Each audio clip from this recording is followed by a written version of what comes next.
Hello friends, कैसे हो आप लोग। स्वागत है आपका हमारा यूट्यूब चैनल सक्सेस वाला। तो आज जैसा कि मैं आपको क्लास 9th का प्रीवियस ईयर में पूछे जाने वाले क्वेश्चंस को आज मैं सॉल्व कराऊंगा, जिसे आप अगर सॉल्व कर लेते हैं तो आपके एनुअल एग्जाम में जो इस बार जो क्वेश्चन पेपर पूछे जाएंगे उसमें आपको बहुत ही हेल्पफुल होंगे। तो इसलिए मैं आपको क्वेश्चन पेपर भी शेयर कर दूंगा। तो चलिए, मैं आपको जो हूँ क्लास 9th में प्रीवियस ईयर में पूछे जाने वाले क्वेश्चंस को आज मैं सॉल्व कर रहा हूँ। तो देखिए, फर्स्ट क्वेश्चन क्या कह रहा है। देखिए, the decimal expansion of the number √2 is, यानी कहता है कि किसी भी नंबर जो कि √2 है उसका डेसिमल एक्सपेंशन क्या होगा। तो आपको पता है दोस्तों, आपने पढ़ा होगा, क्वेश्चन नंबर फर्स्ट है। और आपको जो मैं बताने वाला हूँ, आपको जो है 20 मार्क्स के जो है क्वेश्चंस एमसीक्यू टाइप के होंगे, जिसमें कि 19 और 20 नंबर जो क्वेश्चंस होंगे वो असर्शन और रीजन से रिलेटेड होंगे आपके क्वेश्चंस। तो चलिए, हम आपको सेक्शन ए, यानी आपको जो हम सॉल्व करवाने जा रहे हैं सेक्शन ए में आपको किस तरह के क्वेश्चंस पूछे जाएंगे उसके बारे में बताएंगे। तो चलिए, फर्स्ट क्वेश्चन क्या कह रहा है। पहला क्वेश्चन हमारा कह रहा है the decimal expansion of the number √2, यानी √2 को आप डेसिमल एक्सपेंशन कैसे करेंगे। देखिए, √2 सबसे पहला नंबर दोस्तों, आप लोगों को अभी तक जो है रूट में वैल्यू निकालने के लिए नहीं आया है। तो दोस्तों, जिन बच्चों ने 9th क्लास में रूट पढ़ लिया है तो उन्हें अच्छे तरीके से आता होगा, और जिन्होंने नहीं पढ़ा है तो उन्हें प्रॉब्लम होगा। तो चलिए, हालांकि इसमें जो आपको 4 ऑप्शन दिए होंगे, पहला ऑप्शन है, मैं ऑप्शन आपको पढ़ रहा हूं और कैसे होता है मैं वह भी आपको प्रूव करूंगा, √2 का वैल्यू हम कैसे निकालते हैं।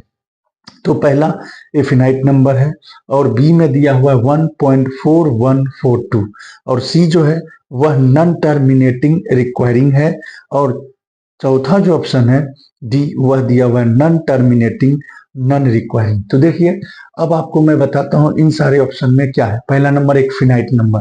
एक फिनाइट नंबर का मतलब क्या हो गया कि आप जब इसे आप जब सॉल्व करेंगे √2 का वैल्यू, तो वह क्या होगा कि उसकी वैल्यू पूरी पूरी निकल जाएगी।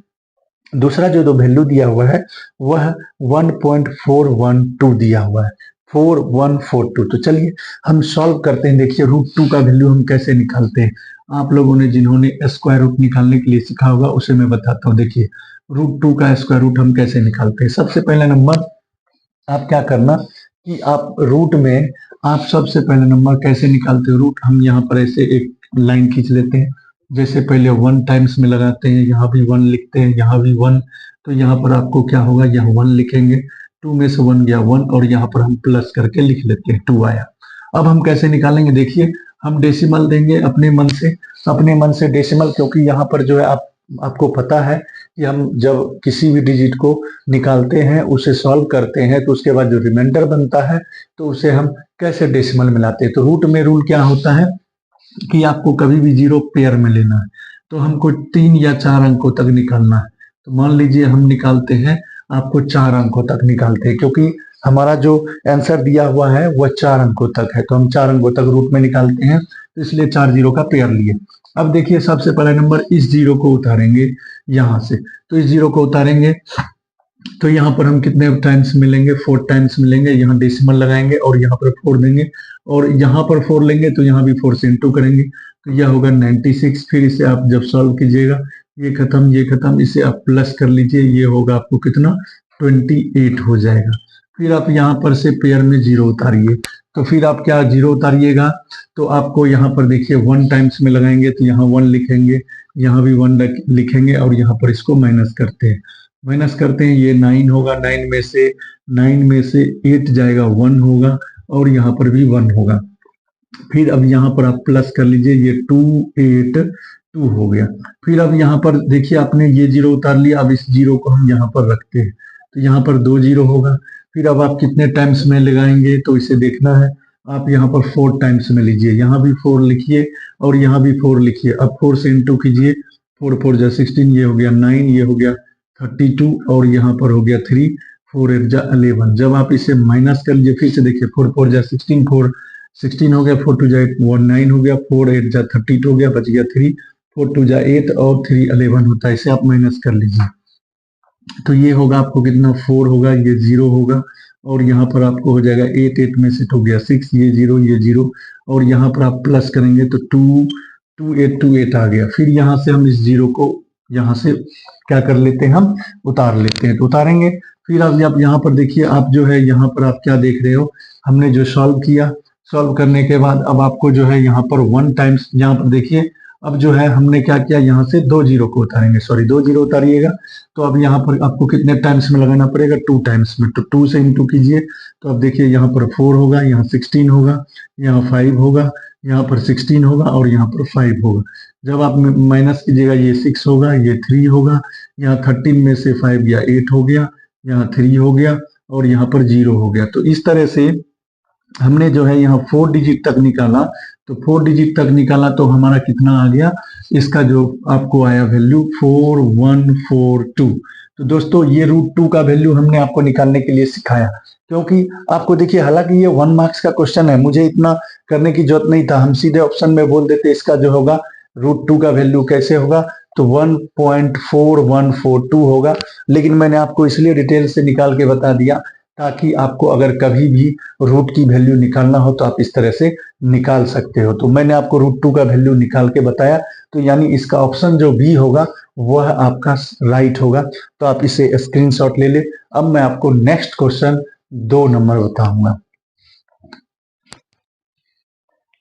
दोस्तों अब मैं आपको क्वेश्चन नंबर 2 बताता हूँ। क्वेश्चन नंबर 2 क्या कहता है, देखिए क्वेश्चन नंबर 2 जो है हमारा क्या कह रहा है 2√3 प्लस √3 इज इक्वल टू, यानी आप 2 प्लस √3 प्लस √3 को आप प्लस करेंगे तो क्या होगा।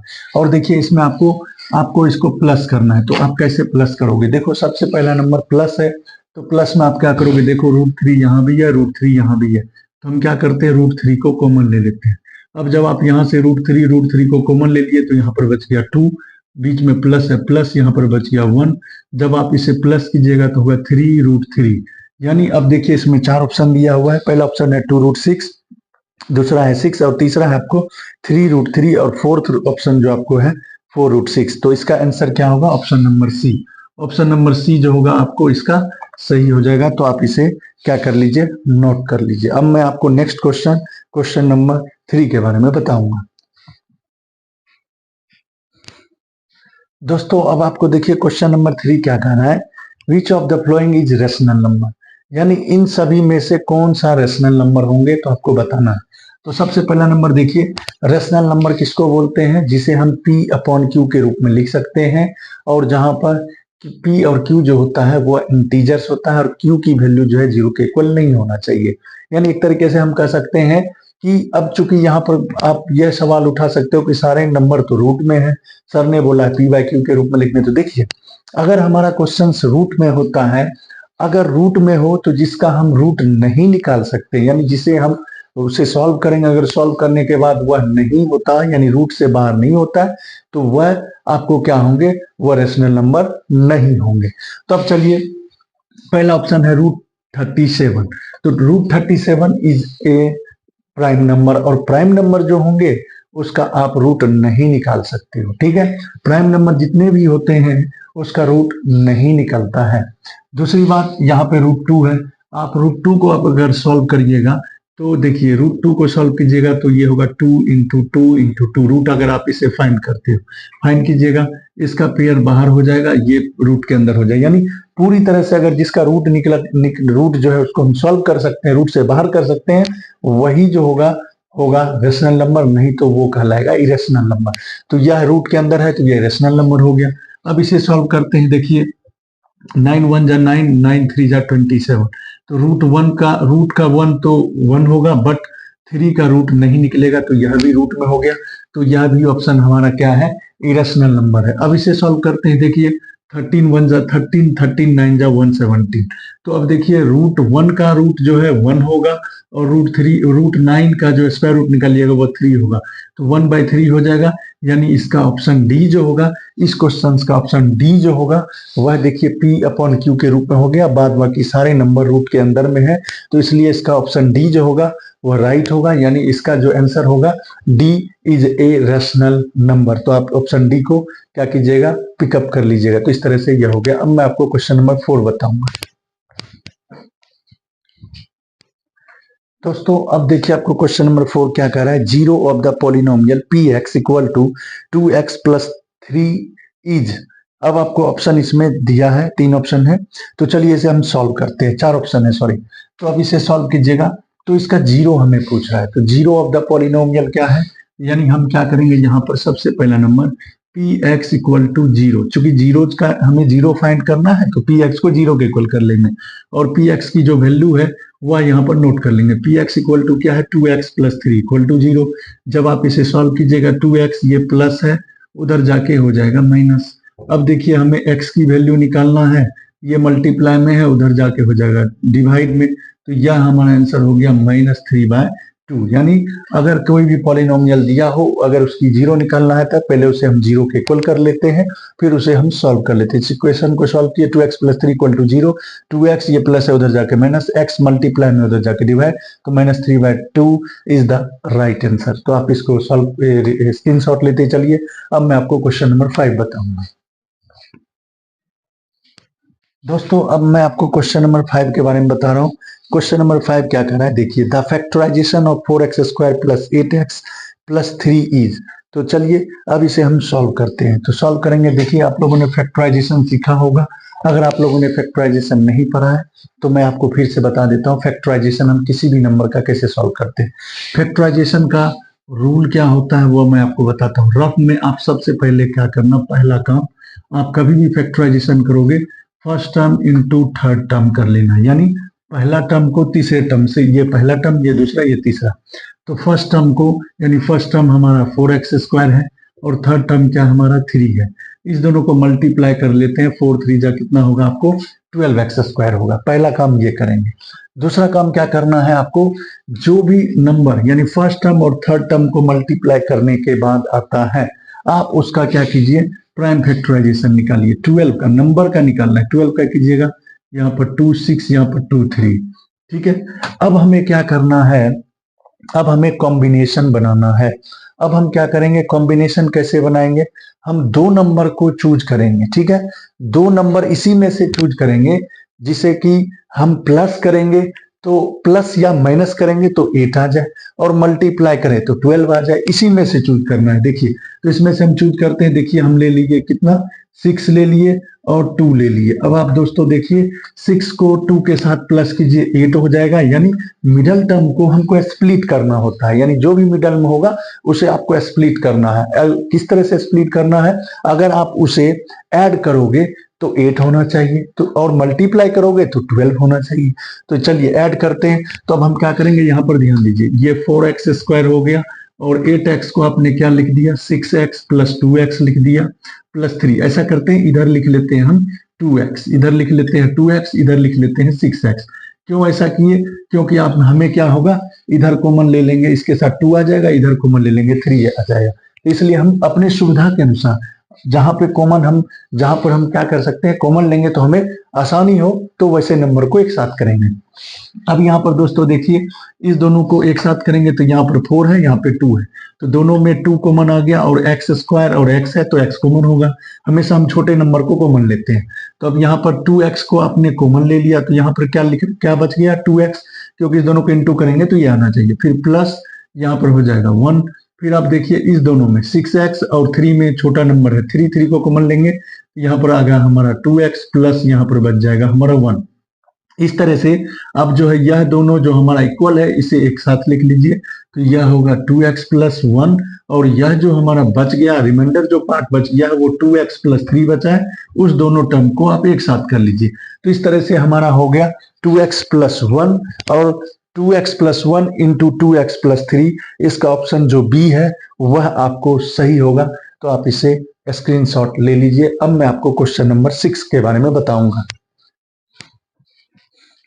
दोस्तों अब देखिए क्वेश्चन नंबर 6 क्या कह रहा है, the coefficient of y in the expansion of 5 minus y square is, यानी क्या कहता है कि y का जो कोफिशिएंट है वो क्या होगा अगर हम आप इसे एक्सपेंशन करते हैं। तो अब देखिए दोस्तों हमारा जो टर्म दिया हुआ है वो दिया हुआ है 5 माइनस वाई का होल स्क्वायर। अब आप जानते हो आइडेंटिटी कि a माइनस बी का जो होल स्क्वायर होता है फॉर्मूला वह होता है A square minus 2ab plus B square. यह आइडेंटिटी होता है और इस आइडेंटिटी को हम यूज करेंगे। तो अब चलिए ए के जगह पर कौन है 5 है तो 5 का स्क्वायर करेंगे माइनस 2ab, तो ए हो गया आपको 5 और बी हो गया y, तो यानी यहाँ पर लिखेंगे 5 इंटू वाई। फिर यहाँ पर देखिए प्लस क्या है आपको दोस्तों बी स्क्वायर मतलब y का स्क्वायर। तो अब चलिए इसे सॉल्व कीजिएगा, ये 25 होगा, इसे सॉल्व कीजिएगा माइनस 10y होगा प्लस वाई स्क्वायर। अब हमें क्वेश्चन में क्या कहा है, इसका कोफिशिएंट बताना है y का, तो y देखिए यहाँ पर है और y के साथ कोफिशिएंट किसे बोलते हैं, जो y के साथ, जैसे y का कोफिशिएंट पूछा है तो y को छोड़ दीजिए, उसके साथ जो नंबर होगा वही उसकी कोफिशिएंट होती है। तो y को यहाँ पर छोड़ दीजिए, इसके साथ कौन सा नंबर है 10 है, तो यानी कोफिशिएंट ऑफ y जो होगा वह होगा हमारा माइनस 10। तो इसका राइट आंसर क्या हो जाएगा आपको माइनस 10 होगा, जो कि ऑप्शन जो है डी में दिया हुआ है, तो इसका आंसर हो जाएगा डी। तो अब आप क्या कीजिए, इसका स्क्रीनशॉट लीजिए। अब मैं आपको नेक्स्ट 7th नंबर बताऊंगा। दोस्तों अब हम क्वेश्चन नंबर 7 के बारे में पढ़ते हैं। 7 क्या कह रहा है, 2,0 is a solution of equation 2x plus 3y equal to k, then the value of k की वैल्यू क्या होगी। तो आप इसे कैसे सॉल्व करोगे, सबसे पहला नंबर देखना, हमारे पास जो यहाँ पर दिया हुआ है वैल्यू वह है 2,0। तो अब आप यहाँ पर जान लीजिए पहला जो वैल्यू होता है वो होता है x और दूसरी जो वैल्यू होती है वह होती है y। पहले वाले वैल्यू को हम x कहते हैं, यानी पहला जो वैल्यू हमें दिया होगा वो x की वैल्यू होती है और दूसरी जो वैल्यू दी होती है किसी भी कोऑर्डिनेट में तो आप उसे क्या बोलते हो, y बोलते हो। तो यानी यह जो है x की वैल्यू 2 है, y की वैल्यू 0 है। तो अब इस इक्वेशन में जो हमारा इक्वेशन दिया हुआ है उस इक्वेशन को नोट कर लेते हैं, 2x plus 3y equal to k। इसका मतलब यह हो गया कि x के जगह पर हमें 2 रखना है, तो 2x का मतलब क्या हो गया 2 मल्टीप्लाई x, तो 2 की जगह x की जगह पर 2 रख दिए। फिर 3 है इंटू y की जगह पर आप क्या रख दोगे 0। अब इसे आपको सॉल्व करना है, आप इसे सॉल्व करोगे 2 2 जा 4 होता है, 3 इंटू 0 0 होगा, यानी k की जो वैल्यू होगी वह हमारी हो जाएगी 4। तो यानी इसका जो आंसर होगा, k की वैल्यू हमें फाइंड करनी थी तो k की वैल्यू हो गई 4, तो यानी 4 जो होगा इसका फर्स्ट ऑप्शन जो होगा वह आपको सही होगा। तो ठीक है, तो अब मैं आपको नेक्स्ट बताऊंगा क्वेश्चन 8। देखिए दोस्तों क्वेश्चन नंबर 8 क्या कहता है, angles of triangle are in the ratio 2:3:4, the smallest angle of the triangle is. तो देखिए आपको एंगल्स ऑफ ट्रायंगल जो है उसकी रेशियो दी हुई है, तो पूछता है स्मॉलेस्ट एंगल क्या होगा। तो आप क्या कीजिए, सबसे पहला नंबर हमें जो रेशियो दिया हुआ है पैसे उसे आप मान लीजिए, let the first angle of the triangle, let the first angle of the triangle. आप जो है पहला जो एंगल है वह ट्रायंगल कभी भी रेशियो में होता है तो उसे आप क्या कीजिए, उसे आप एक कांस्टेंट जो दिया होता है कांस्टेंट मान लीजिए। तो कांस्टेंट हम मान लेते हैं इसका x है, मान लेते हैं रेशियो में है तो कांस्टेंट एंगल x हो गया। तो इस तरह से पहला एंगल क्या होगा आपको 2x होगा। फिर उसी तरह आपको जो है सेकेंड एंगल हमें फाइंड करना है, तो सेकेंड एंगल जो होगा वह होगा 3x। उसी तरह थर्ड जो एंगल होगा वह आपको क्या होगा 4x होगा।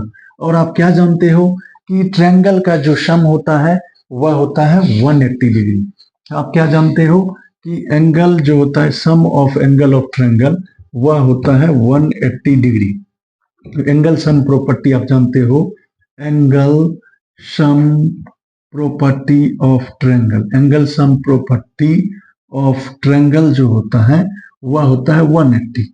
अब देखिए दोस्तों हमें पूछ रहा है क्या स्मॉलेस्ट एंगल, तो पहले हम x की वैल्यू को फाइंड करेंगे। तो x की वैल्यू आप कैसे फाइंड करोगे, तो आप तीनों एंगल को आप प्लस कर लीजिए, तीनों एंगल को आप प्लस कर लीजिए, पहले x की वैल्यू निकालिए। तो 2x plus 3x plus 4x equal to कितना होगा 180 डिग्री होगा। इसे आप सॉल्व कीजिए, ये 5 प्लस 4 ये हो गया 9x इक्वल टू 180 डिग्री। अब आप x की वैल्यू निकालिए तो 180 डिग्री अपॉन 9 आप इसे सॉल्व कीजिए तो ये हो गया 20, यानी x की वैल्यू हो गई हमारी 20। अब पूछ रहा था हमें स्मॉलेस्ट वैल्यू, तो इसमें बताइए आपको सबसे स्मॉलेस्ट क्या है, तो 2x है, तो यानी आपको पूछा था स्मॉलेस्ट एंगल, तो स्मॉलेस्ट एंगल जो होगा वह हमारा क्या है, 2x है। तो x की वैल्यू आपने क्या निकाला, 20 निकाला है, तो 2 इंटू 20 यानी 40 डिग्री, यानी स्मॉलेस्ट एंगल जो होगा हमारा वह हो जाएगा 40 डिग्री। तो आप इसे स्क्रीनशॉट ले ले। अब मैं आपको नेक्स्ट क्वेश्चन बताऊंगा, क्वेश्चन नंबर 9। दोस्तों क्वेश्चन नंबर 9 क्या कहता है, देखिए, which of the following is not the criteria for congruence of triangles, यानी इन चारों ऑप्शन में से कौन सा ऐसा क्राइटेरिया है जो ट्रायंगल का नहीं होता है। तो अब आप देखिए, हम इसके बारे में पहले जानेंगे। SAS क्या होता है, S फॉर होता है साइड, A फॉर एंगल, यानी इसका मतलब हुआ साइड एंगल साइड, ठीक है। तो साइड एंगल साइड का मतलब यह हो गया, किसी भी दो ट्रायंगल का, दो कोरस्पॉन्डिंग ट्रायंगल हो तो उसके अगर साइड जो होंगे आपस में क्या होंगे, इक्वल होंगे, और एक एंगल इक्वल होंगे, तो उसे आप कॉन्ग्रुएंट ट्रायंगल कहते हो। उसी तरह RHS का मतलब होता है राइट हाइपोटेनस साइड, यानी जिन दो ट्रायंगल में एक एंगल 90 डिग्री हो और उस पर हाइपोटेनस हो और एक साइड आपस में इक्वल हो, तो उसे आप क्या बोलोगे, RHS कॉन्ग्रुएंस रूल बोलोगे। अब देखिए, आपको जो है चौथा ऑप्शन है ASA, मतलब दो एंगल आपस में इक्वल हो और एक साइड इक्वल हो, तो उसे आप ASA लिख सकते हो। लेकिन इसमें जो ऑप्शन C है यह जो होगा SSA, यानी यह कभी भी नहीं होता है। कभी भी आपका अगर दो एंगल इक्वल होंगे या दो साइड आपस में इक्वल होंगे तो उसे आप जो है इस तरह से नहीं लिख सकते। अगर इसे लिखना है तो इस तरह से लिख सकते हैं, एंगल साइड एंगल, या इसे अगर आपको लिखना है तो इसे आप क्या लिख सकते हो, दो आपको साइड आपस में इक्वल है तो इसे आप इस तरह से लिख सकते थे SAS, यानी दो साइड आपस में इक्वल होते हैं और एक एंगल। तो यानी ऑप्शन C जो होगा कॉन्ग्रुएंट रूल को फॉलो नहीं करता है, इसलिए इसका ऑप्शन C जो होगा वह मतलब जो है इसको फॉलो नहीं करेगा, बाद बाकी सारे फॉलो करेंगे, तो इसका ऑप्शन C होगा। तो आप इसे देख लीजिए। अब मैं आपको क्वेश्चन नंबर 10 बताऊंगा, क्वेश्चन नंबर 10। दोस्तों अब देखिए क्वेश्चन नंबर 10 क्या कर रहा है, in triangle ABC AB equal to AC and angle B equal to 50 degree, then angle A is equal to, यानी क्या कहता है, एक ट्रायंगल ABC है। तो चलिए हम पहले एक ट्रायंगल ABC ड्रॉ कर लेते हैं, ठीक है। तो हम एक ट्रायंगल ABC ड्रॉ कर लिए, ABC। अब उसमें क्या कर रहा है, AB इक्वल टू AC, यानी यह जो है AB इक्वल टू AC, जो AB और AC जो है वह आपस में इक्वल है, ठीक है। और आपस में जब इक्वल है, दो साइड आपस में इक्वल होते हैं तो उसे आइसोसेलेस ट्रायंगल कहते हैं। आपको पता है आइसोसेलेस ट्रायंगल होते हैं। तो अब देखिए, जिसमें कि हमें B जो है वह हमारा 50 डिग्री है, पूछता है एंगल A क्या होगा। तो आप जानते हो अगर किसी भी ट्रायंगल में अगर दो साइड्स आपस में इक्वल होते हैं तो उसके एंगल भी आपस में इक्वल होते हैं। किसी भी ट्रायंगल में अगर दो साइड आपस में इक्वल होते हैं तो उसके अपोजिट एंगल आपस में इक्वल होते हैं। यानी अगर यह 50 डिग्री है तो यह भी 50 डिग्री होंगे, यह थ्योरम कहता है। यानी क्या लिखिएगा, हमें गिवन जो है, गिवन हमें क्या दिया हुआ है, AB इक्वल टू AC, ठीक है। तो यानी एंगल B जो होगा वह एंगल C के इक्वल होगा, यानी यह दोनों होंगे 50 डिग्री। यहाँ पर रीजन क्या लिखिएगा, angles opposite to equal sides, angles opposite to equal sides are equal. यह हमारा थ्योरम कहता है, क्या कहता है कि अगर दो साइड्स आपस में, अपोजिट साइड्स आपस में इक्वल होंगे तो उसके एंगल भी आपस में इक्वल होंगे।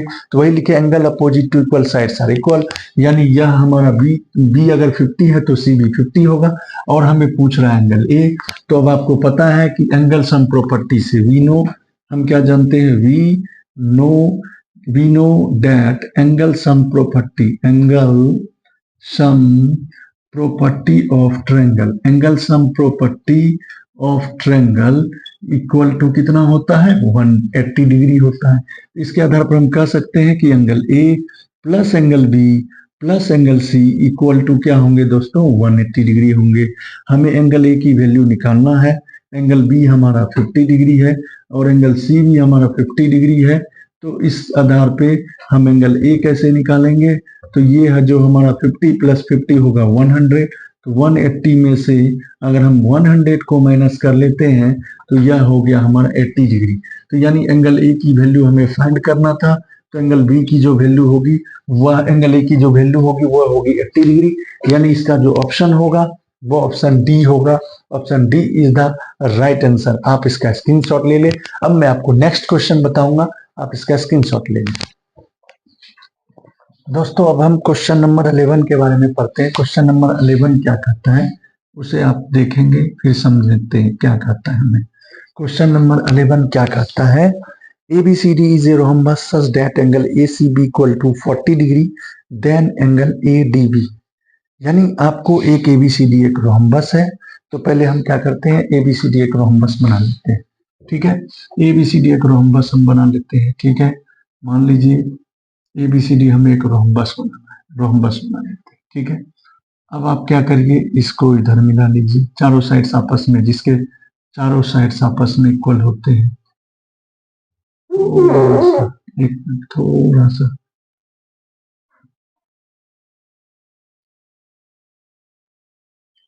हमने क्या किया A B C D एक रोहम्बस बना दिया। ठीक है, ABCD एक रोहम्बस हमने बना लिया और यहाँ पर मान लीजिए ये O पॉइंट है। ठीक है, तो ABCD एक रोहम्बस बना लिए। अब इसमें देखिए क्या कहता है, एंगल ACB 40 डिग्री, ACB यानी यह जो एंगल है हमारा वह दिया हुआ है 40 डिग्री, और हमें फाइंड करना है एंगल ADB यानी ADB यानी दिस एंगल, यह दिस एंगल जो है हमें फाइंड करना है।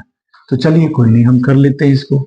तो सबसे पहला नंबर आप यहाँ पर ध्यान दीजिएगा, रोहम्बस है और रोहम्बस में आपको पता है, देखिए हमारा यह जो है 40 डिग्री है, यह 40 डिग्री है, और आपको क्या पता है कि रोहम्बस में जो डायगोनल होते हैं वह जो होते हैं आपस में परपेंडिकुलर होते हैं। यानी रोहम्बस में जो डायगोनल होते हैं वह आपस में परपेंडिकुलर बाइसेक्ट करते हैं। तो हम क्या लिखेंगे, सबसे पहला नंबर लिखेंगे we know that in rhombus, rhombus में क्या जानते हैं, डायगोनल्स बाइसेक्ट परपेंडिकुलर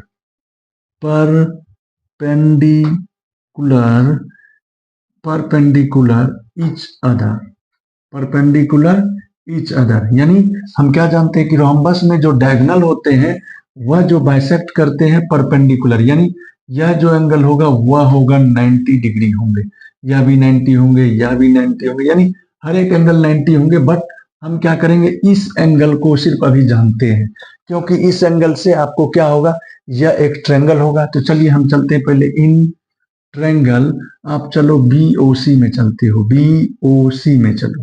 अब BOC में चलोगे तो आपको क्या पता है, दो एंगल हमें दिया हुआ है, तो पहले ये तीसरा एंगल हम फाइंड कर लेते हैं। तो चलिए, यानी इस एंगल का आप नाम क्या दोगे, एंगल OCB प्लस यह जो OCB हो गया और COB, angle COB plus angle OBC, इन सभी का सम जो होगा वह होगा 180 डिग्री। कैसे, तो यहाँ पर लिख दीजिए angle sum property of triangle, तो एंगल सम प्रॉपर्टी से हम क्या जानते हैं, ट्रायंगल के तीनों एंगल का जो सम होता है वो 180 डिग्री होता है। अब यहाँ पर देखिए OCB जो है हमारा यहाँ पर हो गया 40 डिग्री प्लस COB हमारा हो गया 90 डिग्री। पहले हम निकाल लेते हैं OBC क्या है, तो अब देखिए एंगल OBC जो आपने निकाला, ये क्या करेंगे 180 में से 130 को आप माइनस, इस दोनों को प्लस करके माइनस करेंगे, तो यह हमारा हो गया 50 डिग्री, यानी यह हमारा हो गया 50 डिग्री। बट हमें निकालना क्या है, हमें फाइंड करना है एंगल ADB, तो अब देखिए ADB आप कैसे फाइंड करोगे वो मैं बताता हूं। ADB, अब आप यहां पर क्या देखते हो कि यह जो AD लाइन है और यह जो BC लाइन है, मैं इधर कर लेता हूं। देखिए यह AD लाइन और BC, AD पैरेलल BC है क्योंकि आपको पता है कि रोम्बस जो होते हैं, रोम्बस भी एक पैरेललोग्राम होते हैं। तो आपको क्या पता है कि यह जो AD होगा वह BC के पैरेलल होगा, और यह BD देखिए ट्रांसवर्स कर रही है, यानी इसको ट्रांसवर्स कर रही है। तो यहाँ लिखेंगे AD parallel BC and BD is transversal, BD is transversal, यानी BD लाइन जो है उसे क्या कर रही है, ट्रांसवर्सल, तो ट्रांसवर्स कर रही है। जब ट्रांसवर्स कर रही है तो आपको क्या पता है कि अल्टरनेट एंगल्स आपस में इक्वल होते हैं, तो इसका अल्टरनेट यह होगा। यानी इसके आधार पर आप क्या कह सकते हो कि एंगल OBC जो होगा, एंगल या एंगल OBC इक्वल टू क्या होंगे, ADB, यानी एंगल ADB। ये रीजन में क्या लिखिएगा, तो अल्टरनेट एंगल्स आर इक्वल, तो अल्टरनेट एंगल है तो दोनों अल्टरनेट एंगल है। तो आपने OBC निकाला कितना, OBC का वैल्यू आपने निकाला है कितना, 50 डिग्री। तो इसके आधार पर हम कह सकते हैं यह अगर 50 है तो यह भी हमारा 50 होगा। तो इसके बेसिस पर हम कह सकते हैं ये 50 होंगे, तो आप क्या 50 डिग्री होंगे।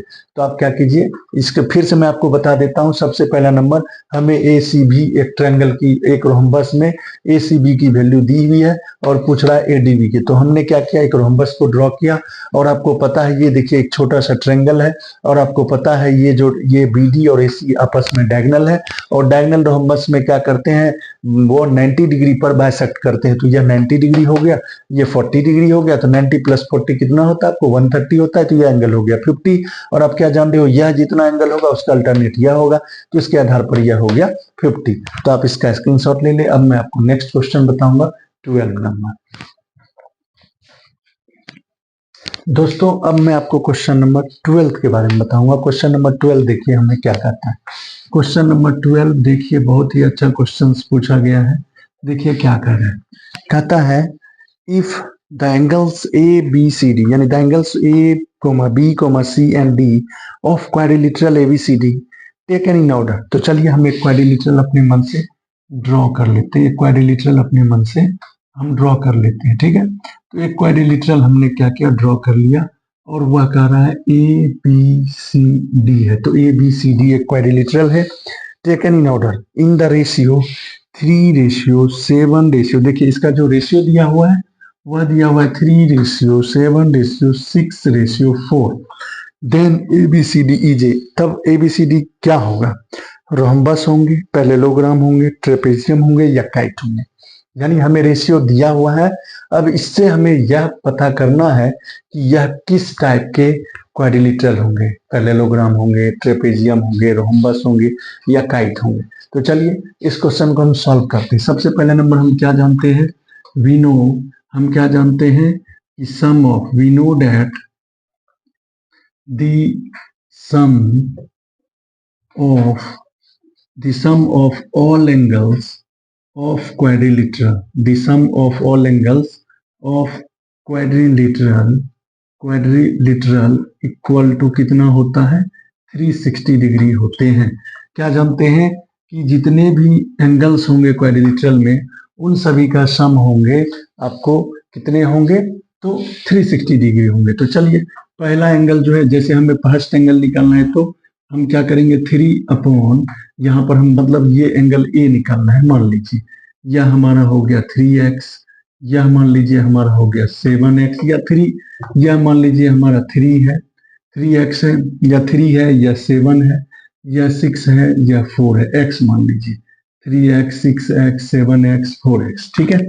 तो A एंगल को निकालना है, तो आप उसे कैसे निकालोगे, मैं आपको तरीका बताता हूं। आप क्या करना, ये 3x है, इसका मतलब क्या कीजिए, आप जो है यहाँ पर डायरेक्टली हम कर देते हैं 3 अपॉन क्या करेंगे, सभी एंगल को हम, ये हो गया 3x अपॉन सभी एंगल को प्लस कर लीजिए, 3x plus 7x plus 6x plus 4x equal to, यहाँ पर हम कर लेते हैं 360 डिग्री। अब इसे आप सॉल्व कीजिएगा तो यह होगा 3x अपॉन 7, 3, 10, 16 प्लस तो ये हो गया 20x इंटू 360 डिग्री। अब आप इसे सॉल्व कीजिए, ये x कैंसिल हो गया, और यहाँ पर इसको आप कट कर लीजिए, तो ये हो गया 18। तो 18 3 जा कितना हो गया, पहला एंगल जो हमारा निकल गया 50 डिग्री। उसी तरह हम निकालते हैं बी, तो हम डायरेक्ट करते हैं, यहाँ पर लिखेंगे 7x अपॉन इन सभी को फिर उसी तरह प्लस करेंगे, तो यह होगा 20x इंटू 360 डिग्री। अब ये x x कैंसल, फिर इसे कट कर लीजिए, ये 18 7 जा 126 डिग्री हो गया। उसी तरह हम एंगल सी निकालेंगे, सी आपको उसी तरह 6x अपॉन सभी एंगल को प्लस कीजिएगा, तो होगा 20x इंटू उसी तरह होगा 360 डिग्री। अब इसे x x कैंसिल हो गया, इसे सॉल्व कीजिएगा, यह भी हो गया 18 और 6 जा कितना हो गया आपको, 18 6 जा कितना होगा, तो 108 डिग्री होंगे। उसी तरह आप निकाल लीजिए एंगल डी निकालिएगा, एंगल डी निकालिएगा, उसी तरह एंगल डी हमारा कितना है 4x है, तो 4x अपॉन उसी तरह सभी एंगल को प्लस करेंगे सम, तो ये होगा 20x अपॉन 360 डिग्री। ये x x कैंसल, ये 0 0 कैंसल, ये हो गया 18। अब देखिए 18 4 जा हो गया हमारा 72 डिग्री। अब हमने सारा एंगल निकाल दिया। अब यहाँ पर हमें देखना है, क्या देखना है, आप क्या देख रहे हो कि यहाँ पर ध्यान देना, इस दोनों का सम 180 डिग्री हो रहा है और इस दोनों का सम 180 डिग्री हो रहा है। यानी आप क्या कह सकते हो कि यहाँ पर देखो, आप क्या ध्यान दे रहे हो कि यहाँ पर जो है AD और BC एक क्या है लाइन है, और उसे ट्रांसवर्स यानी उसे कट जो कर रही है वो CD कर रही है। यहाँ पर लिखेंगे AB and DC is a line, यानी यहाँ पर लिखिएगा AD and BC, AB and BC are lines, जिसे कट कौन कर रही है, तो CD, AB and DC are lines and CD is cut and CD cut and CD is cut the lines, cut the lines। फिर से देखिए मैंने क्या बताया कि AD और BC आपको लाइन्स है और जिसे CD क्या कर रही है, कटिंग कर रही है। तो जब लाइन्स को कटिंग करती है तो आपको क्या पता है, तो यानी ये देखिए आपको 3x, यानी ये जो आपको 3 है और ये जो 7 है, इस दोनों का सम क्या होना चाहिए, देखिए ये यानी आपको जो होगा, यानी यह जो हमारा एंगल है, यानी यह एंगल और यह एंगल, यानी एक साइड का आपको एक ही साइड का ट्रांसवर्सल एंगल है, एक ही साइड को ट्रांसवर्सल है। आपको पता है कि जब आपको क्या होगा AB और DC, यहाँ पर देखिए हमारा यह AD और BC हमारा लाइन है जिसे कर रहा है DC ट्रांसफर्स कर रहा है, और आपको पता है जब ट्रांसफर्सल करते हैं तो आपने जो यहाँ पर निकाला है, यहाँ पर जो आपने एंगल निकाला है ट्रांसफर्स कर रहे हैं, तो यानी आपको इस दोनों एंगल का सम यानी 3x प्लस 7x, ये जो है आप इस दोनों को प्लस कर लीजिए, तो आपको 3x और 7x वाली वैल्यू कितना है, एक है 54 और यह है आपको 126, तो इन दोनों को प्लस कीजिए तो 180 डिग्री हो गया। तो आप क्या जानते हैं कि वन साइड, अगर आप क्या जानते हैं कि one side the sum of one side of interior angle, आप क्या जानते हैं कि अगर the sum of one side of transversal, यानी अगर एक ही तरफ के, आप क्या कह सकते हो कि अगर आपको जो है, अगर आपको एक साइड का जो सम का जो एंगल का जो सम होगा वह अगर 180 डिग्री होते हैं, तो वही लिखें the sum of one side of interior angle, one side of interior angle, क्या लिखें, the sum of one side of transversal interior angle, transversal यहां कर लेते हैं, transversal interior angle sum is 180 degree. अगर 180 डिग्री होते हैं तो वह दोनों लाइन आपस में पैरेलल होते हैं, तो यानी AD जो होंगे वह पैरेलल होंगे BC के, AD पैरेलल हो जाएंगे BC के, क्यों, क्योंकि एक ही साइड का जो ट्रांसवर्सल का सम है वह हो गया आपको, यानी यह 3x और 7x को जोड़े 180 डिग्री हो गया, तो the sum of one side of transversal interior angle sum is 180 degree. तब क्या होता है, वो दोनों लाइन आपस में पैरेलल होते हैं, और आपको पता है कि जब one pair of opposite sides are one pair of opposite sides are parallel then जो होगा वह ट्रेपेजियम होंगे। तो यानी इसके आधार पर आप क्या कह सकते हो कि ABCD इज ए ट्रेपेजियम, तो इसके आधार पर आप कह सकते हो कि ABCD जो होगा वह हमारा ट्रेपेजियम होगा। फिर से मैं आपको बता देता हूं, आप क्या किए, हमें ए बी सी डी एक rhombus, A B C D एक क्वाड्रिलेटरल है, तो हमने क्या किया, सभी एंगल को निकाला। तो सभी एंगल को फाइंड किया, कैसे फाइंड किया, इसको निकालना है तो सभी को प्लस करके देखिए, हम जानते हैं कि सम ऑफ क्वाड्रिलेटरल जो होता है वह होता है 360 डिग्री। तो आपने क्या किया, वन बाय वन सभी एंगल को आपने फाइंड किया। जब सभी एंगल को फाइंड किया तो आप क्या देख रहे हो, इस दोनों एंगल का सम 180 डिग्री हो रहा है, और वन साइड ऑफ ट्रांसवर्सल का सम अगर 180 डिग्री होता है तो आप उसे क्या बोलते हो, वह लाइन पैरेलल होता है। और जिसका एक साइड का जो, यानी इसके आधार पर अगर जिसका वन पेयर ऑफ साइड जो होते हैं वह पैरेलल होते हैं तो वह ट्रेपेजियम होते हैं। तो इसके आधार पर हम कह सकते हैं यह जो क्वाड्रिलेटरल है हमारा ट्रेपेजियम होगा। तो आप इस क्वेश्चन को स्क्रीनशॉट कर ले। अब मैं आपको नेक्स्ट क्वेश्चन 13 के बारे में बताऊंगा। देखिए दोस्तों, क्वेश्चन नंबर 13 क्या कह रहा है, PQRS is a cyclic quadrilateral if angle QRS is 70 degree. QRS यानी यह जो एंगल है वह हमारा 70 डिग्री है। तो हमें जो है कहता है कि फाइंड कीजिए देन एंगल SPQ, यानी SPQ यानी यह एंगल क्या होगा।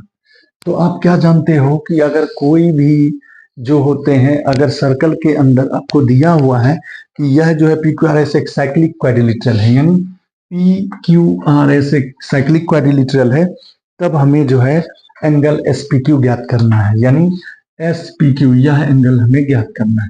तो आप क्या जानते हैं, in cyclic quadrilateral sum of opposite angle जो होते हैं वो सप्लीमेंट्री होते हैं। पहला नंबर हम क्या जानेंगे, we know that in cyclic quadrilateral में जो होते हैं opposite, in cyclic quadrilateral opposite angles sum is supplementary का मतलब यह हो गया कि जो अपोजिट एंगल होंगे इसके आधार पर आप कह सकते हो कि angle QRS plus angle SPQ यह दोनों अपोजिट एंगल है, और अपोजिट एंगल के सम साइक्लिक क्वाड्रिलेटरल का क्या होता है, 180 डिग्री होता है। तो QRS हमारा दिया हुआ है 70 डिग्री, तो हमें SPQ निकालना है।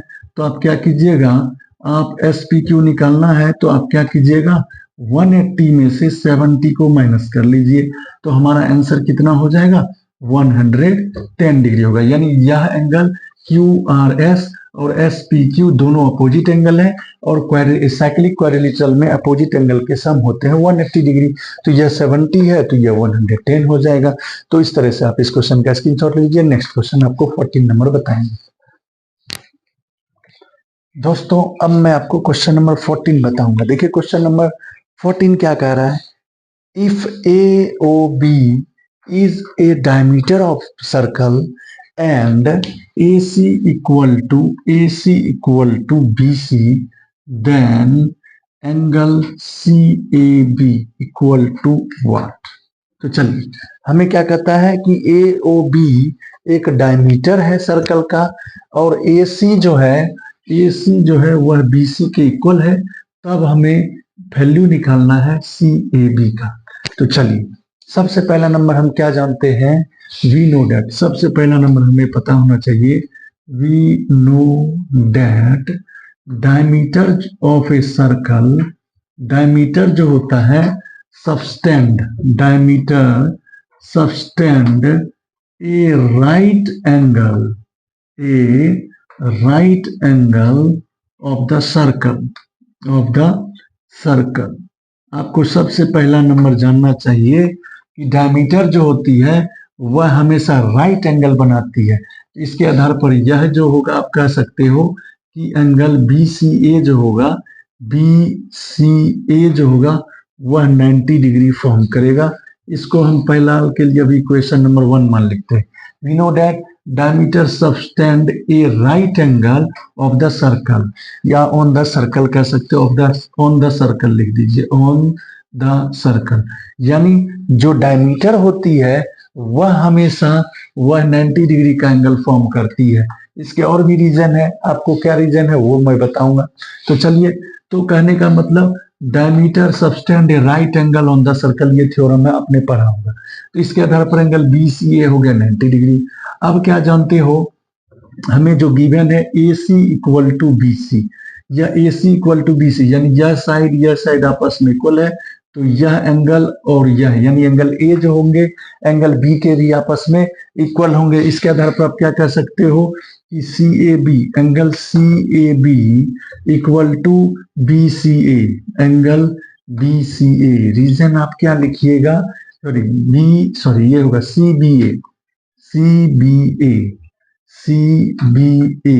रीजन में क्या लिखिएगा, angles opposite equal sides are equal, angles opposite to equal sides are equal, equal sides are equal.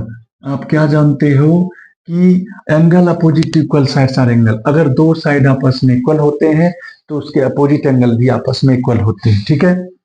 अब आप जानते हो, क्या जानते हो, we know that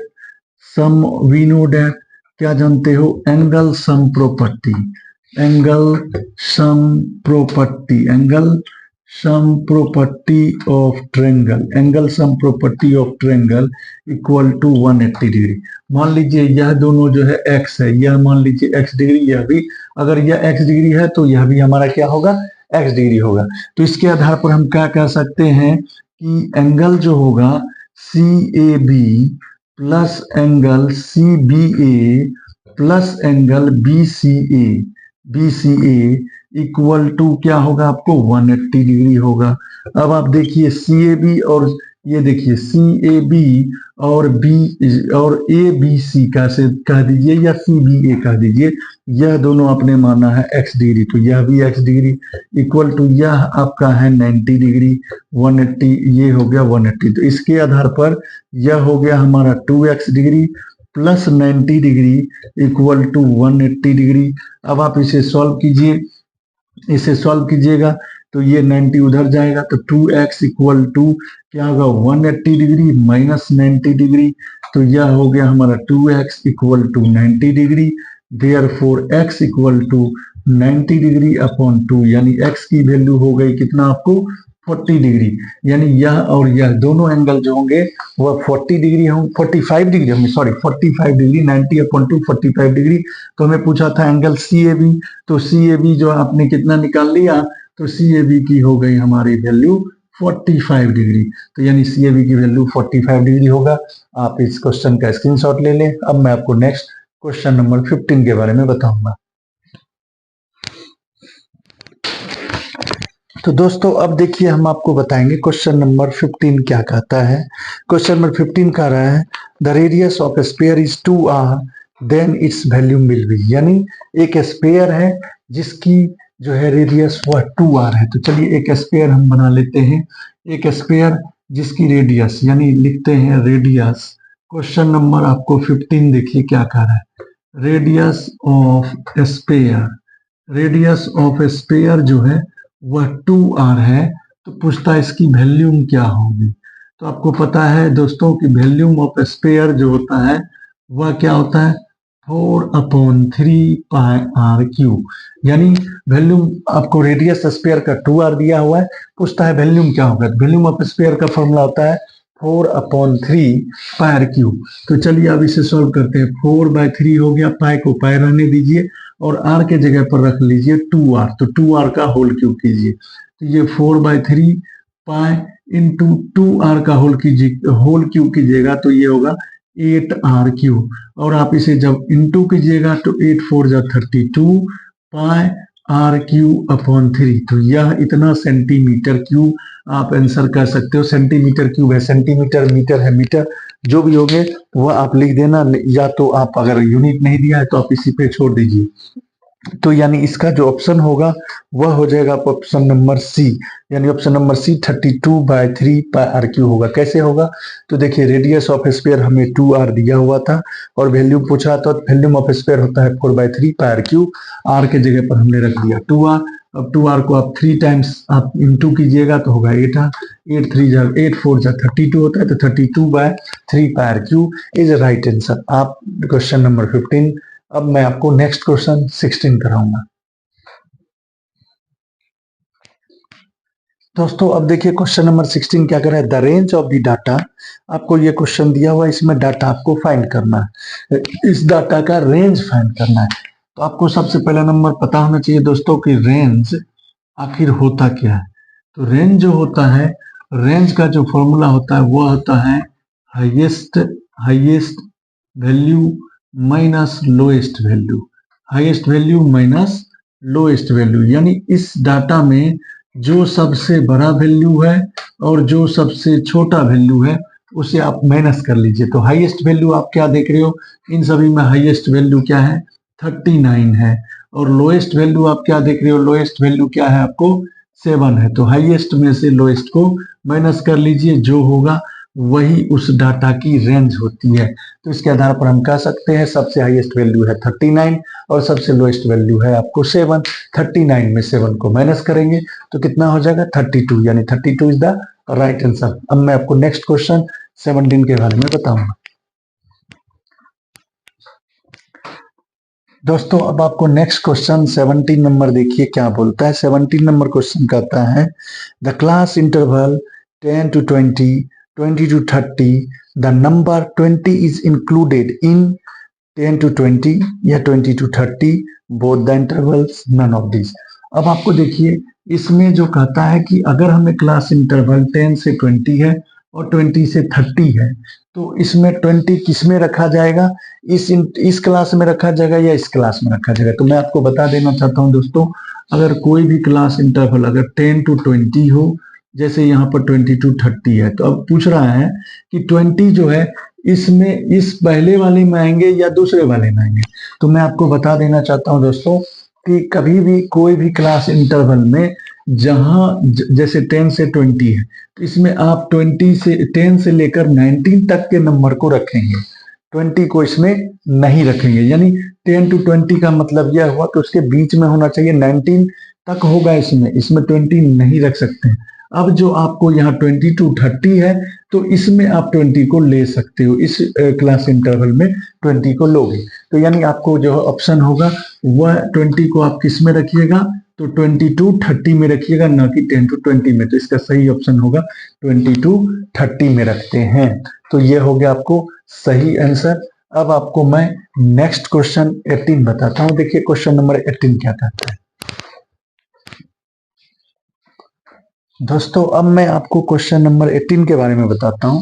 question number 18 देखिए क्या कहता है, a frequency polygon is constructed by plotting frequency of the class interval and the option A है upper limit of classes, option B है lower limit of the classes, option C है mid values of the classes, and option D है any values of the classes. तो देखिए सबसे पहला number दोस्तों frequency polygon कहते हैं।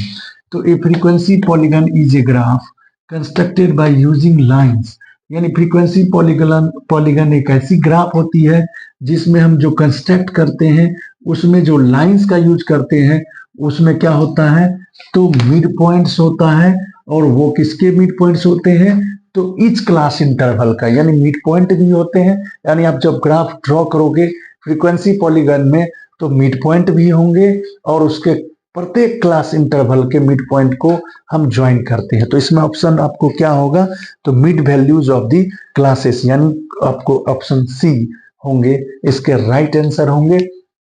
तो इसके आधार पर अब जो आपको मैं नेक्स्ट क्वेश्चन बताऊंगा 19 और 20, वह आपको होंगे असर्शन रीजन। तो आप इसको एक बार क्या होता है फ्रीक्वेंसी पॉलीगन उसका डिफिनीशन लिख लीजिए, उसका डिफिनीशन आपको पता होगा तो आप उसमें ऑप्शन को चूज कर सकते हो। तो इसमें मिड पॉइंट होंगे, आप इसका स्क्रीनशॉट ले लें।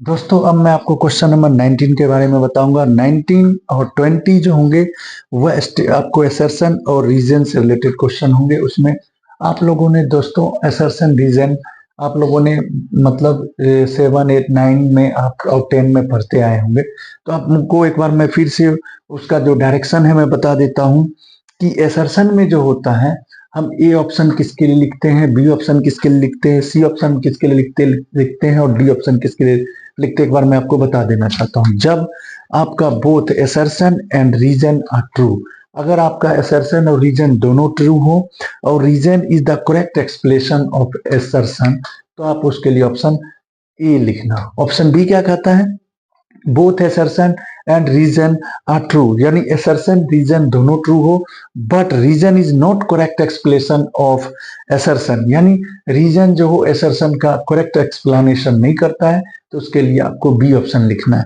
ऑप्शन सी क्या कहता है, assertion assertion is true, assertion true हो बट रीजन फॉल्स हो, तो उसके लिए आप सी ऑप्शन देंगे। और डी ऑप्शन क्या कहता है, अगर assertion is false but reason is true, तब आप उसके लिए ऑप्शन डी देंगे। ठीक है, तो अब इसके आधार पर देखिए, पहला हमारा जो क्वेश्चन है 19 में, हमारा जो स्टेटमेंट है एसर्शन जो है वह क्या कहता है, हम देखिए एसर्शन में हमारा कह रहा है, एसर्शन में कहता है a non zero constant polynomial है no zero, a non zero, मान लीजिए अगर नॉन जीरो, मान लीजिए पी एक्स इक्वल टू हम मान लेते कांस्टेंट है, नॉन जीरो का मतलब क्या हो गया, कांस्टेंट। अगर किसी पॉलिनोमियल में हमें कांस्टेंट होंगे तो उसका जो है जीरो कुछ भी नहीं आने वाला है, तो यह स्टेटमेंट यानी हमारा जो एसर्शन है वह हमारा ट्रू है, एसर्शन हमारा ट्रू हो गया।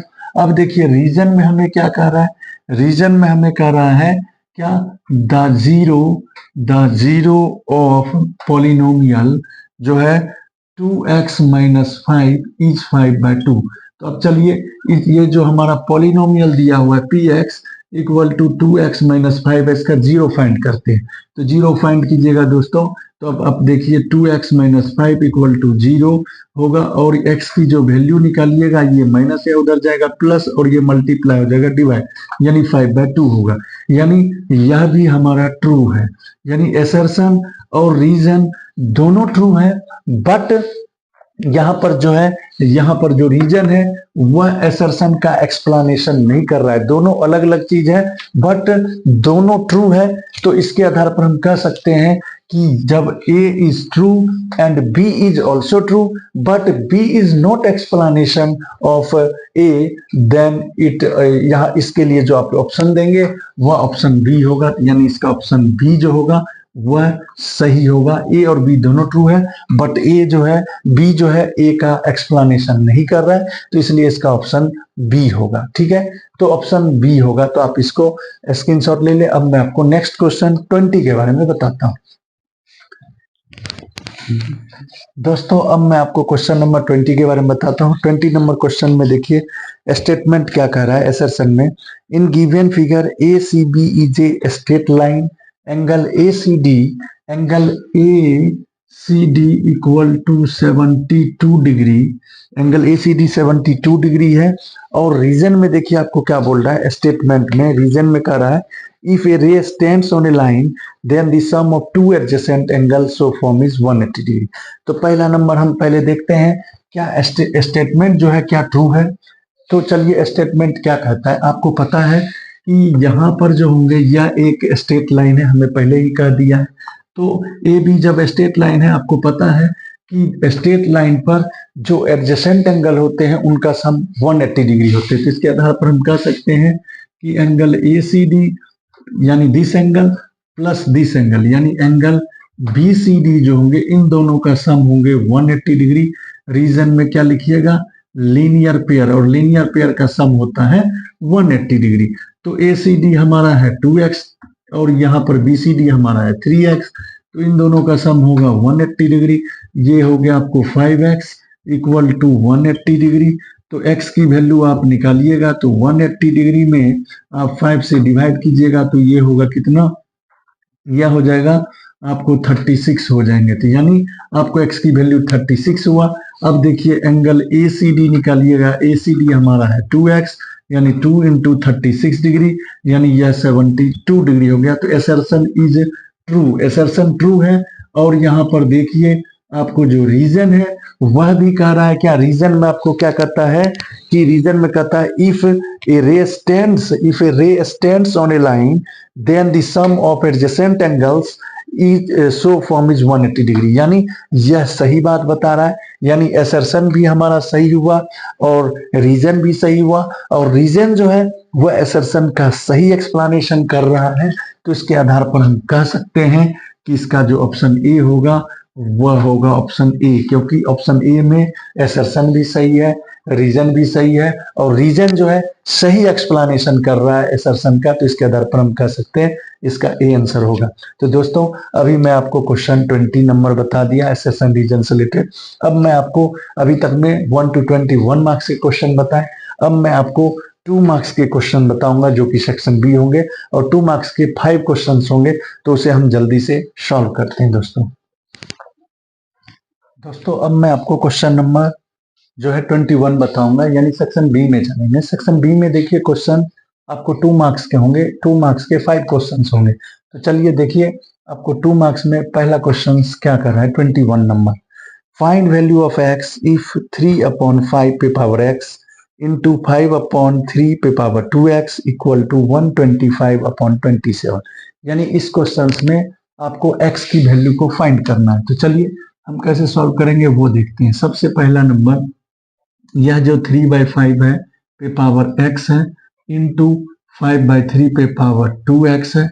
सबसे पहला काम हम क्या करेंगे दोस्तों, यह जो 125/27 है, पहले यह सोचेंगे कि 125 जो है, आप क्या जानते हो 125 को हम 5 और 27 को हम 3, इसका अगर होल क्यूब कर दें, अगर इसे आप सॉल्व करेंगे तो आएगा 125, क्योंकि आपको पता है 5 इंटू 5 इंटू 5 कीजिएगा तो होगा 125, उसी तरह 3 इंटू 3 इंटू 3 कीजिएगा तो होगा 27।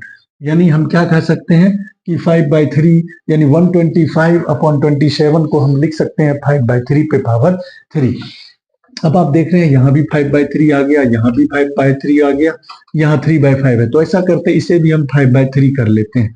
तो कैसे करेंगे, अगर इसे आप 5/3 करोगे तो यहाँ पर जो x है वह हो जाएगा -x, क्योंकि आपने एक्सपोनेंशियल फॉर्म एक्सपोनेंट्स और पावर्स में आप पढ़े होंगे थ्योरम, यानी एक्सपोनेंट और पावर्स में आप रूल पढ़े होंगे कि अगर कोई भी नंबर अगर फ्रैक्शन में है, अगर उसे आप अपोजिट करेंगे तो वह माइनस में हो जाएंगे, यानी अगर प्लस में है तो माइनस में हो जाएंगे, अगर माइनस में है तो प्लस में हो जाते हैं रेसिप्रोकल करने के बाद। तो हमने क्या किया, 3/5 था तो 5/3 कर दिया। क्यों किया, क्योंकि यहाँ भी 5/3 है, यहाँ भी 5/3 है, तो इसे भी हम 5/3 में कन्वर्ट करेंगे। तो कन्वर्ट करने के लिए क्या करेंगे, इसे अपोजिट करेंगे, तो ये अगर प्लस है तो माइनस हो जाएगा। और देखिए यहाँ पर 5/3 पे पावर 2x है, और इसे आप 5/3 पे पावर 3 रहने दो। अब आप जानते हो एक्सपोनेंट, और यानी आप जो है लॉ पढ़े होंगे एक्सपोनेंट और पावर का लॉ क्या कहता है कि अगर बेस समान हो और बीच में मल्टीप्लाई का साइन हो तो पावर जुड़ जाता है। तो यानी यहाँ 5/3, यहाँ पर क्या होगा, ये -x और ये 2x जो होंगे आपस में जुड़ जाएंगे, क्योंकि अगर बेस समान होते हैं बीच में मल्टीप्लाई होता है तो पावर जुड़ जाता है। तो यह हमारा 5/3 है, इस पे पावर 3 है। अब इसे सॉल्व कीजिए, यह हमारा 5/3 और -2x में से x को अगर माइनस करेंगे तो यह होगा x इक्वल टू 5/3 पे पावर हमारा 3 है। अब दोस्तों आप जानिए, अगर आपका बेस समान होता है तो पावर भी आपस में समान हो जाते हैं, यानी ये 5/3 इधर भी है, 5/3 इधर भी है, यानी दोनों का बेस समान है तो पावर भी इक्वल हो जाएंगे। तो इसलिए x बराबर हो जाएंगे 3, यानी x की जो वैल्यू है हमें फाइंड करनी थी, तो x इक्वल टू हमारा हो गया 3। तो आप इसका स्क्रीनशॉट ले लें। अब मैं आपको नेक्स्ट क्वेश्चन 22 के बारे में बताऊंगा।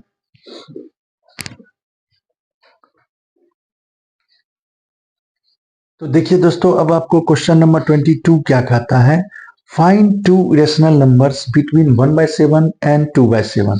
यानी आपको जो है 2 रेशनल नंबर निकालना है, वह जो है 2 रेशनल नंबर किसके किसके बीच में आपको फाइंड करना है, 1/7 एंड 2/7 के बीच में 2 इरेशनल नंबर आपको फाइंड करना है। तो देखिए आप जो है सबसे पहला नंबर 1/7 है और 2/7 है, तो आप इरेशनल नंबर फाइंड करना है। तो आप क्या कीजिए, 1 में 7 से डिवाइड कीजिए। तो आप क्या कीजिएगा, 1 में 7 से डिवाइड कीजिएगा तो ये आएगा 0.1428557, यानी ये रेकरिंग आएंगे। रेकरिंग का मतलब आप जब इसे डिवाइड करेंगे तो यह जो अंक आपको बार बार क्या होंगे, डबलिंग होंगे, यानी बार बार आपको सॉरी दोहराते रहेंगे, यानी ये जो 14285 है उसके बाद जो है डिजिट फिर आपको डबल आएगा, यानी यही चीज आने वाला है, तो इसलिए हम इस पर रेकरिंग कर देते हैं। अब 2/7 है दोस्तों, इसे भी आप अगर डिवाइड करोगे, 7 से 2 में डिवाइड करोगे तो इसका क्या होगा, जो वैल्यू आया उसका डबल आएगा, तो इसको डबल करते हैं, 2 से इंटू कर लेते हैं, तो ये होगा कितना 14, ये होगा कितना 11, ये हो जाएगा 17, ये हो जाएगा 5, ये हो जाएगा 8, ये हो जाएगा इतना, यानी सॉरी यहाँ पर हाँ ठीक है। तो आप इसे जब आप सॉल्व करोगे, यानी आप 2/7 है, यानी 1 का जो वैल्यू आया है इसमें आप 2 से इंटू कर लीजिए, 2 से इंटू कीजिएगा 14 हो गया, 14 11 17 5 ये 8 और यहाँ पर आ जाएगा आपको 2, तो इस तरह से कीजिएगा तो यह हमारा हो जाएगा। तो इस दोनों के बीच में, यानी ये 1/7 का आप जो है 1 में 7 से डिवाइड कीजिएगा तो ये आएगा, फिर इसी तरह 2 में 7 से डिवाइड कीजिएगा तो ये नंबर आएगा। अब इसके बीच में आपको कोई भी नंबर चूज करना है, चूंकि रेशनल नंबर बोल रहा है, तो चूंकि 14 से हमारा स्टार्ट है तो हम ऐसा करते हैं 0.1 14 है तो 15 ले लेते हैं, और इसी तरह 10 फिर 500 फिर 5000, इस तरह से आप 5 फिर 40, इस तरह से आप करके डॉट डॉट डॉट लिख सकते हो। उसी तरह 0 यहाँ पर 61600 फिर 16000 फिर 1640, इस तरह से आप डॉट डॉट डॉट डॉट करके लिख सकते हैं। तो यानी आपको जो है 1/7 और 2/7 के बीच में आपको रेशनल नंबर बताया था, तो आपने क्या किया, सबसे पहले 7 में 1 से डिवाइड किया तो ये आएगा, फिर 2 से 7 में डिवाइड करेंगे तो ये आएगा। अब इस दोनों के बीच में हमें नंबर को चूज कर लेना है, जैसे यहाँ पर 14 है और यहाँ पर 28 है, तो पहले यहाँ पर जो 14 और 20 के बीच में कोई भी नंबर आप ले सकते हो, तो हमने 14 और 28 के बीच में 15 और 16 लिया और उसी को आप लिखते जाओ, पहले 15 लिखा, फिर 10 फिर 15 20 15 30 15 40, इस तरह से हम रेशनल नंबर लिखते हैं। उसी तरह 16 10 फिर 16 20 16 30,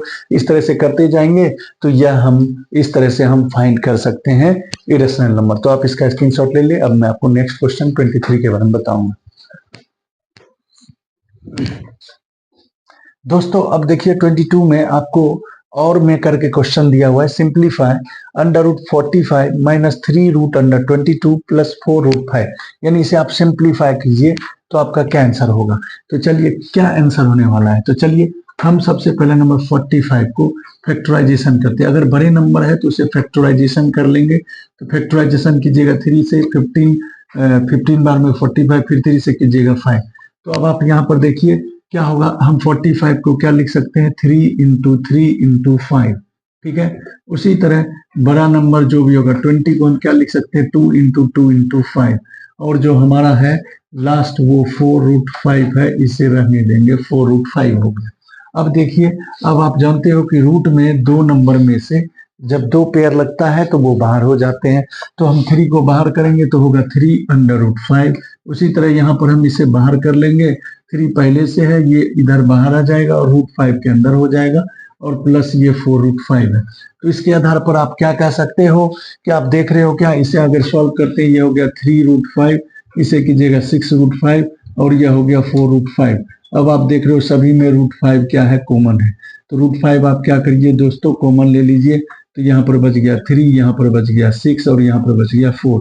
इसे आप सॉल्व कीजिएगा तो ये देखिए सॉल्व कीजिएगा 7 में से 1 ये हो गया 4 3 7 में 6 गया 1, तो 1 यानी यहाँ पर होगा 1√5, 1 का कोई वैल्यू नहीं, यानी आंसर जो होगा वह हमारा होने वाला है √5। यानी सिंप्लीफाई करने के बाद हमारा जो आंसर आया, हम 1√5 नहीं लिखते हैं, यह चीज हम लिखते नहीं है, लेकिन आप इसे जब आप सोल्व कीजिएगा तो ये -3 + 4 होगा, तो यानी 1√5 आएगा, तो यानी √5 इज द राइट आंसर। तो आप इसका स्क्रीनशॉट ले, मैं आपको नेक्स्ट क्वेश्चन बताऊंगा। दोस्तों देखिए अब क्वेश्चन नंबर 23 क्या कहता है, if f(x) = x² - 2√3 x + 1 then find value of f2√3। यानी f2√3 की वैल्यू क्या होगा, यानी इस x के जगह पर हमें 2√3, जहां जहां x है वहां पर हमें रखना है 2√3, तो यहाँ पर x है तो यहाँ पर रख देंगे 2√3, स्क्वायर है स्क्वायर लगा दीजिए, माइनस 2√3, x के जगह पर फिर लिख देंगे 2√3, क्योंकि x जहां जहां है, देखिए एफ एक्स इक्वल टू इतना है तो हमें वैल्यू निकालना है f2√3, तो यानी जहां जहां पे x है, जहां जहां पर x है उस x की जगह पर रख देंगे 2√3, तो यहाँ पर x है तो यहाँ पर रख देंगे 2√3, स्क्वायर है स्क्वायर लगा दिए, माइनस 2√3, यहाँ पर x है तो 2√3 रख देंगे, यहाँ पर +1 हो गया। इसे सॉल्व कीजिए। अब देखिए 2√3 का स्क्वायर कीजिएगा, स्क्वायर का मतलब 2 का स्क्वायर कितना होगा 4√3 का स्क्वायर क्या होगा 3, तो 4 3 जा कितना हो गया 12, माइनस उसी तरह इसको कीजिएगा 2 2 जा 4√3 इंटू √3 3 होता है, तो 4√3 यह भी हो गया 12, यह हो गया +1, ये प्लस में और ये माइनस में कैंसल, तो बच गया हमारा 1, यानी 1 हो जाएगा आपका राइट आंसर। तो आप इसको स्क्रीनशॉट ले। अब मैं आपको नेक्स्ट क्वेश्चन 24 बताऊंगा। दोस्तों अब देखिए क्वेश्चन नंबर 24 क्या कर रहा है, if x plus 1 is a factor of ax³ plus x square minus 2x plus 4a minus 9 then find the value of a। कहता है इसमें a की वैल्यू क्या होगा। तो देखिए दोस्तों इस तरह के क्वेश्चंस जरूर आपके एनुअल एग्जाम में पूछते हैं, तो इस क्वेश्चन को हम कैसे सॉल्व करेंगे। सबसे पहला नंबर जो हमें फैक्टर दिया हुआ है, यानी यह x प्लस 1 जो है इसकी अगर फैक्टर है तो a की वैल्यू क्या होगी। तो देखिए जब भी हमें क्वेश्चंस बोलता है फैक्टर है जो उसे आप 0 के इक्वल कर लीजिए, तो x प्लस 1 इक्वल टू 0, तो x की वैल्यू आप फाइंड कर लीजिए, x प्लस है इधर जाके -1 होगा। अब इसमें ये जो हमारा एक्सप्रेशन दिया हुआ उसे लिख लीजिए, ax³ plus x square minus 2x plus 4a minus 9 equal to, इसे भी आप 0 के इक्वल कर लीजिए। अब आप क्या करना, जहां जहां पे x है वहां वहां पर वैल्यू रख देंगे -1, तो यहाँ पर देखिए a इंटू एक्स के जगह पर रख देंगे -1 का होल क्यूब, यहाँ पर एक्स स्क्वायर है मतलब -1 का स्क्वायर, -2 इंटू एक्स के जगह पर रख लेंगे हम -1 हो गया।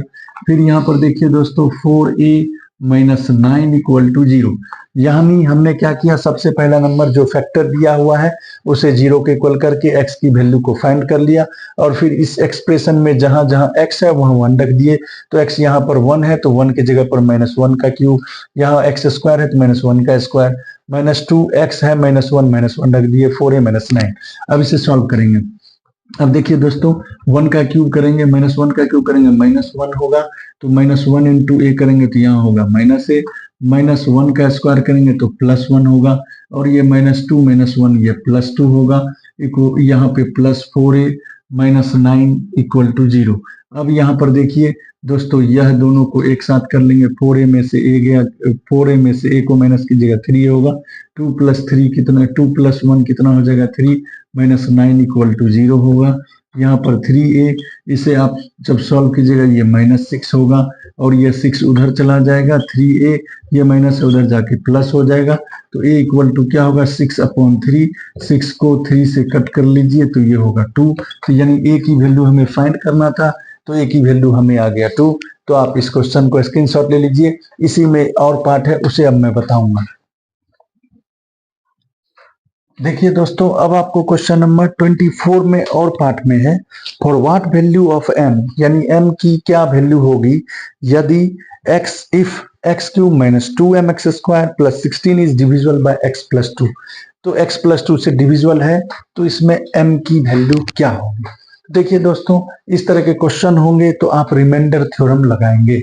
रिमाइंडर थ्योरम क्या कहता है, जब कोई नंबर किसी से डिविजिबल है तो m की वैल्यू क्या होगी, यानी आप क्या कर लीजिए, सबसे पहला number x plus 2 equal to 0 कर लीजिए, क्योंकि ये इस नंबर से डिविजिबल है, तो डिविजिबल है तो जो भी आपको जिससे डिविजिबल है उसको 0 के इक्वल कर लीजिए, तो 0 को इक्वल कीजिएगा तो x का वैल्यू फाइंड कीजिए, प्लस है तो ये हो गया माइनस, यानी x की वैल्यू हमारी -2 हो गई। अब इसमें हम वैल्यू को पुट कर देंगे, जो हमारा एक्सप्रेशन दिया हुआ है उसमें हम क्या करेंगे, x की जगह पर दोस्तों रख लेंगे कितना -2, तो जहां जहां x है वहां पर रखेंगे -2, तो ये हो गया -2 का होल क्यूब, -2m इंटू -2 का होल स्क्वायर, क्योंकि यहाँ पर x की वैल्यू आपने निकाला है तो x की जगह पर रख लेंगे, प्लस 16 इक्वल टू 0। इसे सॉल्व कीजिए, -2 का होल क्यूब कीजिएगा तो कितना होगा -8 होगा, क्योंकि -2 का क्यूब करेंगे दोस्तों क्या होगा -8 होगा। फिर इसे सॉल्व कीजिए तो ये देखिए अब जो है ये -2m हो गया, और 2 का स्क्वायर कीजिएगा तो होगा 4 + 16 इक्वल टू 0। अब देखिए यह हो गया आपको -8, इसे आप सॉल्व कीजिएगा, यह होगा -8m प्लस 16 इक्वल टू 0। अब आप देखिए 16 में से 8 को माइनस कीजिएगा तो यह होगा +8 इक्वल टू 0। अब देखिए यहाँ पर -8 इक्वल टू यह प्लस है, उधर जाएगा क्या होगा, माइनस हो जाएगा। अब देखिए दोनों तरफ माइनस है, माइनस माइनस कैंसल, तो m इक्वल टू क्या होगा, 8/8 यानी 1 आंसर हो जाएगा। तो इसका जो आंसर होगा वह होगा 1। 1 इज द राइट आंसर। कैसे आया तो आपको मैं फिर से बता देना चाहता हूं दोस्तों। देखिए हमें कह रहा है यह जो है x³ - 2mx² + 16 is divisible by x+2, तो x+2 इक्वल टू 0 कर लिए। क्योंकि यह जब डिविजिबल है तो यानी कहने का मतलब जो है रिमाइंडर थ्योरम लगाते हैं तो x+2 इक्वल टू 0, तो x की वैल्यू -2 आई। अब जहां पर x है वहां पर हमने -2 रख दिया, तो यहाँ पर -2 का हल किया, यहाँ पर -2 रख दिया, प्लस 16 हो गया। इसे सॉल्व किए, ये -8 हुआ, ये -2m, 2 का स्क्वायर 4 हो गया। फिर इसको इनटू किए, सॉल्व किए, इस 16 में से 8 गया, 8 हो गया, 4 2 8m हो गया। इसे सॉल्व करके हमने लिख लिया, यह सॉल्व कर लिया, इस तरह से m की वैल्यू 1 आ गया। तो आप इसका स्क्रीनशॉट ले ले। अब मैं नेक्स्ट क्वेश्चन आपको 25 बताऊंगा। दोस्तों अब देखिए क्वेश्चन नंबर 25 क्या कहता है, in figure if AC equal to BD then prove that AB equal to CD। यानी इस फिगर में हमें AC जो है वह BD के इक्वल है, तो आपको प्रूव करना है AB जो होंगे वह CD के इक्वल होंगे। तो चलिए सबसे पहला नंबर हम क्या करते हैं, हमें जो गिवन है वो नोट कर लेते हैं। गिवन हमें क्या है, AC इक्वल टू BD, इसे हम पहले अभी इक्वेशन नंबर 1 मान लेते हैं क्योंकि हमें दिया हुआ है। अब AC हम देखिए, AC अगर हम फाइंड करेंगे AC को हम क्या लिख सकते हैं, AB प्लस BC। देखना दोस्तों, AC को हम क्या लिख सकते हैं, AB प्लस BC। तो AC को हम क्या लिख सकते हैं, AB प्लस BC। रीजन में क्या लिखिएगा, जो यहां पर आप क्या लिख सकते हो, B lies on point B lies on the point between B lies on point between A and C। यानी ये जो B है वह जो है A और C के बीच में है, इसीलिए AB इक्वल टू BC हो गया, AC equal to AB plus BC हो गया। इसे आप मान लीजिए इक्वेशन नंबर 2। ठीक है, फिर उसी तरह आप BD निकालिए, BD निकालिएगा तो उसी तरह BD या जो BD है उसे आप क्या लिखिएगा, BC प्लस CD, यानी BC प्लस CD। यहां पर क्या लिखिएगा, C lies between C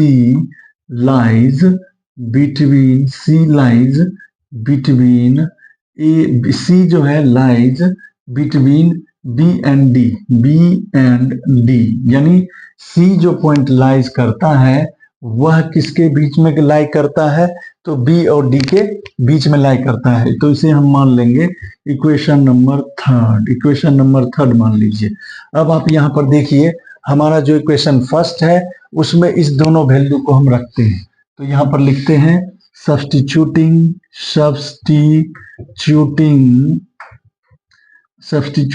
equation number 2 and equation number 3 in equation number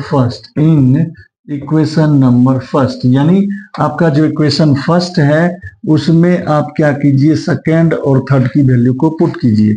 तो आप देखिए सेकंड में AC आपको क्या आ गया, AB प्लस BC आ गया, और थर्ड में BD के जगह पर आप क्या लिख सकते हो, BC प्लस CD लिख सकते हो।